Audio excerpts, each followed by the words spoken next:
So I'm about to talk about big bubbles, and I want to make a dirty joke, but dirty jokes and me don't really work out well.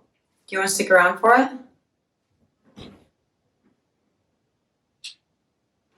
Hi, I'm Mrs. Soap and Clay. Let's make stuff.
How's it going, Sudsers? Welcome back to the channel. You are here for another round of 365 days of soap.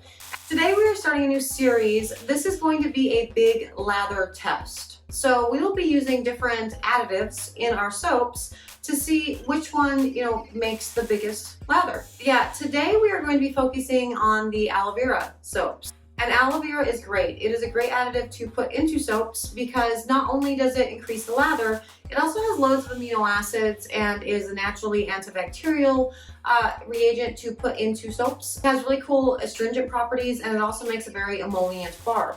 So we are going to be making today the soap sampler pack of my Botanicals soap sampler line, and that means 6 soaps in one. So I should stop talking because this video is going to be super long and you're gonna have a good time. You're gonna like it because we're gonna talk all about latherific properties, but we should do that. So we're gonna go do that.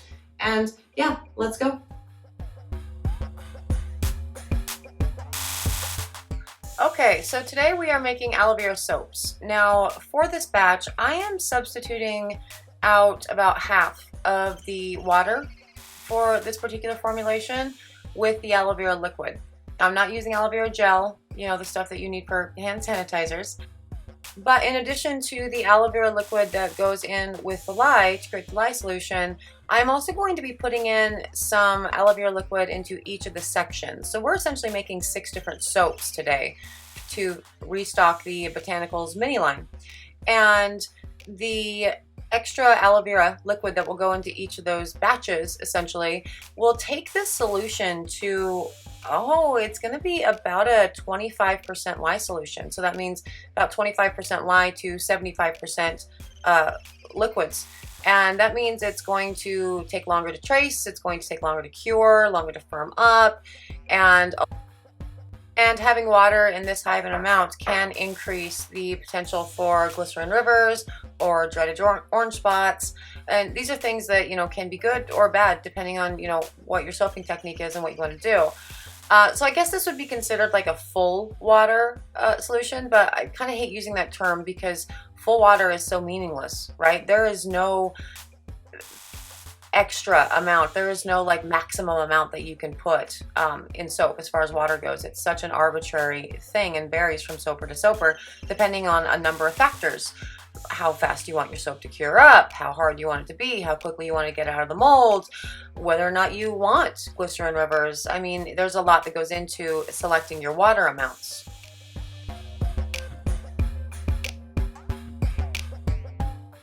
Okay, so while I am mixing up the first round of the 6 soaps in the soap sampler succulents pack, which is the rosemary mint, let's talk about why we're using aloe vera liquid at all, right? Now for this, because this is part of the big lather test, right?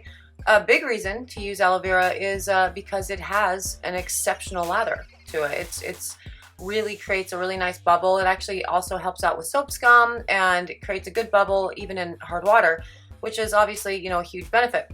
So this will be part of the big lather test that we will do at the end of the end of the week. But also, aloe vera soaps are really kind of great for a variety of skin concerns and different based on different times of the year, right? Like right now, it's summertime, we're out more, we have bugs out, we get itches, we get rashes, we get bug bites, and the aloe vera sort of, helps soothe those. It's a very emollient soap when it's all said and done, so it definitely has some cool properties as far as that is concerned. And it also can be a really good detoxifier. So when you are pairing that with the kaolin clay, which is going in right there with the rosemary mint blend, it really becomes just kind of an epic bar of soap.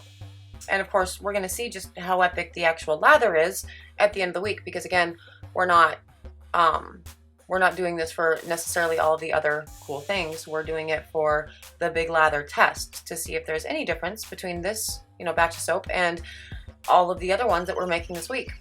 Now, with this batch of soap, we are doing again the 6 soaps for the soap sampler packs. And look at me being a hot mess again. It's what I do. And so each soap is a little bit different. Now you see the batter, and it's staying nice and fluid with all of this, and that's good. But I don't want this to be too thin, right? And this is the reason why. Because I am pouring into a mold that I have separated, and will be pouring, another side of the soap into the other side there. And I don't want it to be so thin that it's going to go through the crevices that are on, either side of my divider there.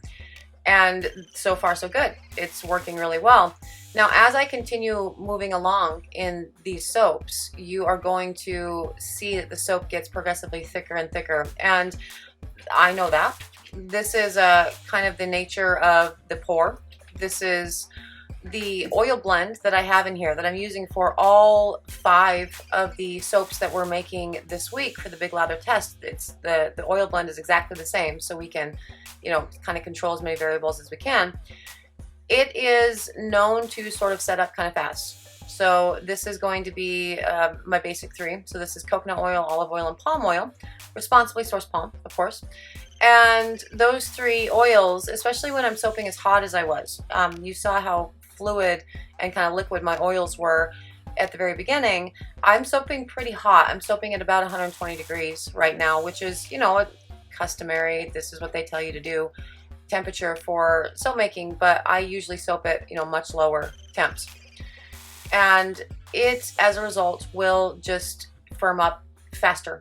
And so by the end of this 6 soap pour, my batter is going to be very, very thick. That is one of the reasons why I decided to add the extra aloe vera, liquid into each soap as I went, because adding that extra fluid into the batter, it will loosen it up enough to, do what you need to do with the batter for a time. And this soap that we're doing right now, that I'm making right there, that one is the spearmint and eucalyptus.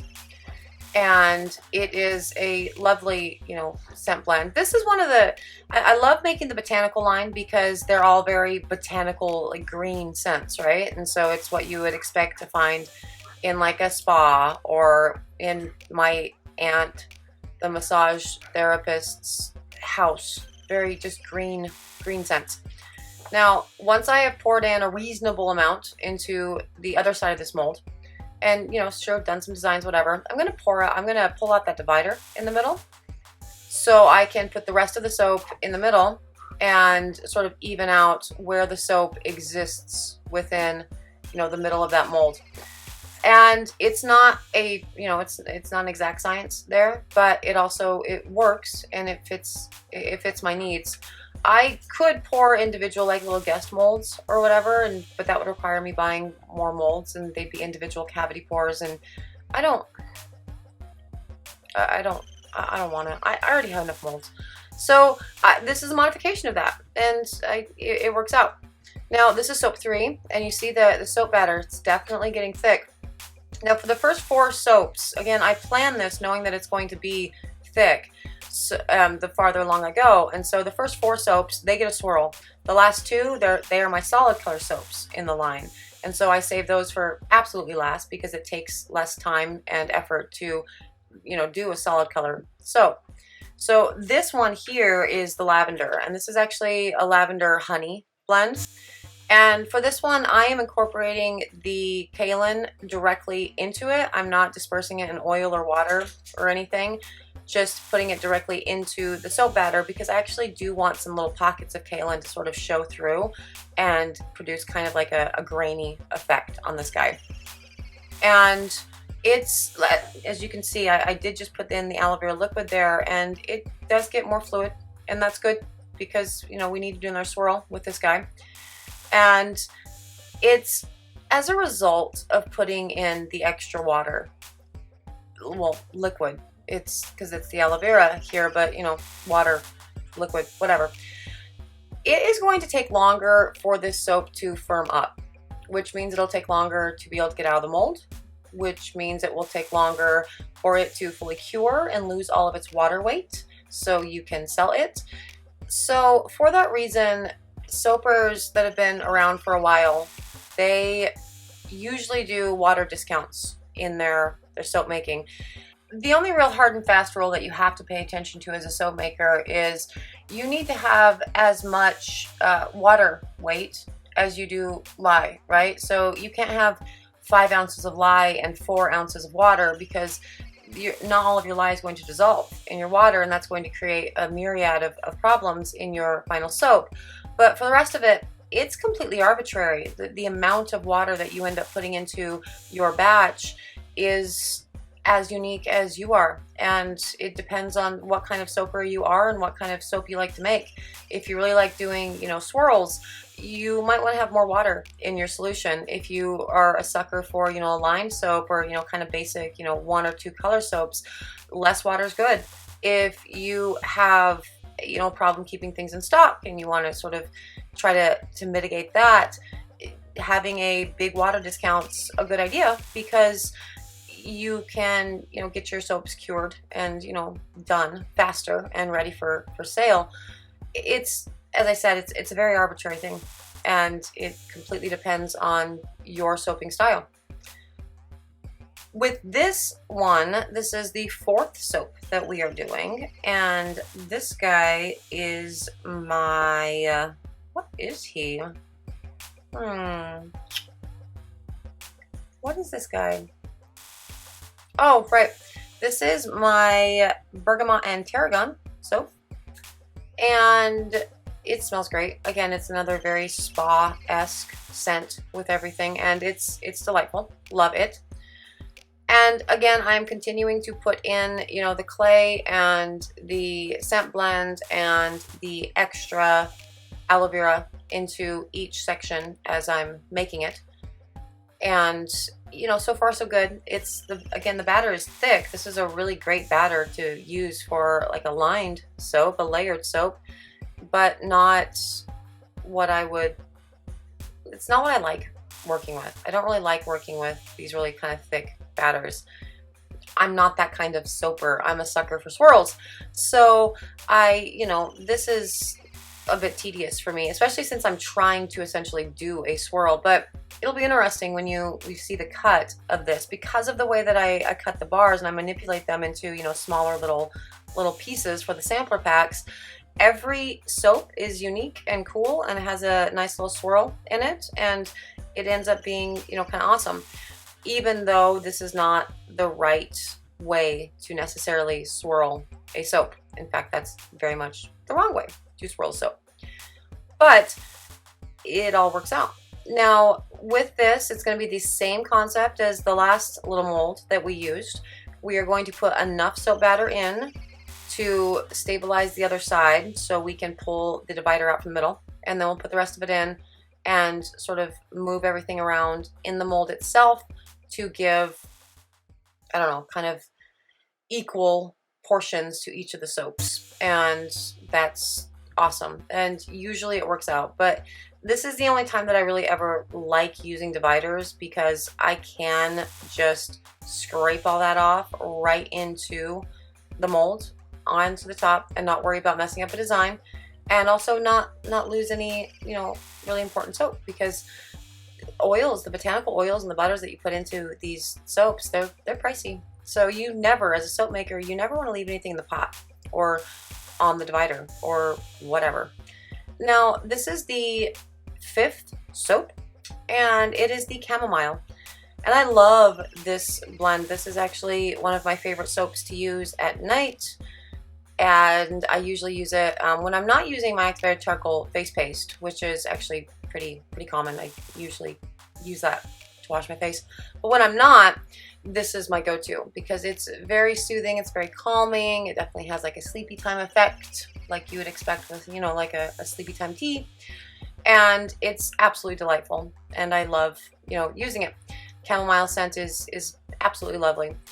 But this one, because we're getting to the end of the batch, it's going to be, again, a solid color soap because the batter is getting to the point where it's so thick you can't do a whole lot with it other than color it. And even putting in that extra aloe vera liquid, it's not really loosening up the batter enough to do anything overly complicated. And for this one, I'm actually pouring into a tray mold here because I couldn't find my 3rd little kind of mini mold to finish off this line. So we're improvising, and that is something that you learn to do very early on in soap making. If you don't have time to go look for your 3rd mold or whatever, you find another way to make it work, because at the end of the day, you need to get this into the mold as quickly as possible so your soap isn't curing up, you know, in its Pyrex, really.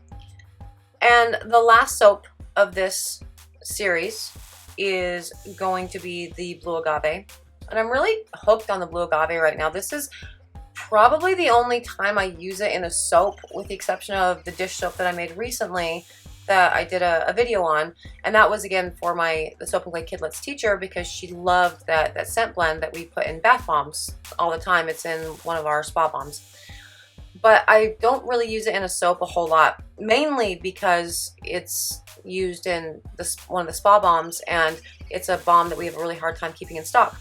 So I'm always out. And when you're making soap, you're using a whole lot of essential oils or fragrance or whatever it is that you're using. You use a lot of it for every soap recipe, right? We're not talking about, you know, 15 drops of whatever. We're talking about ounces per batch.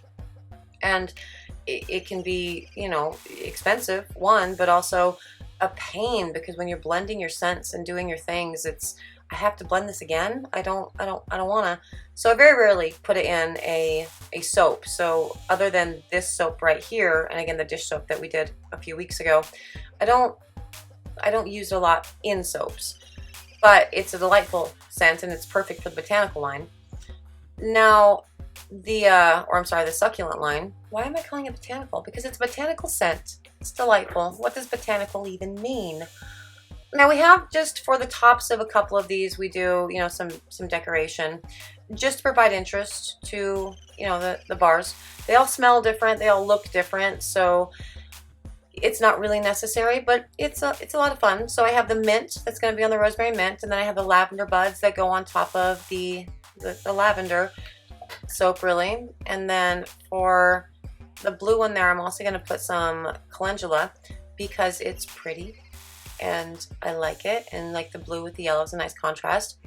And once I'm done with that, this will be covered. We're going to cover all of these molds, and we will put them in the oven. We will C-pop these, and we're actively working to get rid of as much water weight as possible within the first 24 hours, because I do want to get these cut and curing to get as much air to them as possible so we can do the big lather test at the end of the week.